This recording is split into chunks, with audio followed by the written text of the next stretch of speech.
রাত্রের খাবার দাবার বাড়ছি এখন, তো তোমাদের সাথে সবই শেয়ার করছি।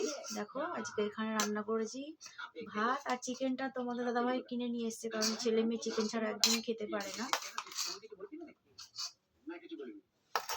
রাত্রে খাবার আর কত, গরম গরম সেদ্ধ ভাত হলেই চলে যায়, কিন্তু আমার মেয়ে আর ছেলে একদম চিকেন ছাড়া খেতে পারে না, তাই ওদের জন্য ভাত করা। আর তোমাদের দাদাভাই রুটি খায় রাত্রে, যেহেতু তোমাদের দাদাভাই সুগার, তাই ও হলো রুটি খাবে এখানে, ওই জন্য অল্প করেই চাল দিয়েছি। আর যে কটা থাকবে তোমাদের দাদাভাই যদি খায় দেবো। হাড্ডি খাবো? দুটোই তো নিয়েছে হাড্ডি, দুটোই দিই কেন? একটা আমার একটা ভাই। দেখছি না। দেখো চিকেন এনেছে, লাল লাল ঝোল, ঝোল না বলতে গেলে কোনটা ভাত আমার? ঝোল দাও। গ্রেভিটা একটু বেশি হয়ে গেছে পেঁয়াজে। এটা ভাই কোথায় ধরে রেখেছি সেটা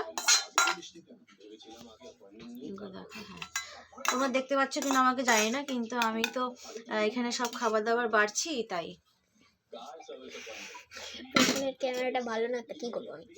যাই, ফোনটা একটু খারাপ হয়ে গেছে, কিছু মনে করো না, ওই জন্য দেখাতে খুব অসুবিধে হয়ে যাচ্ছে।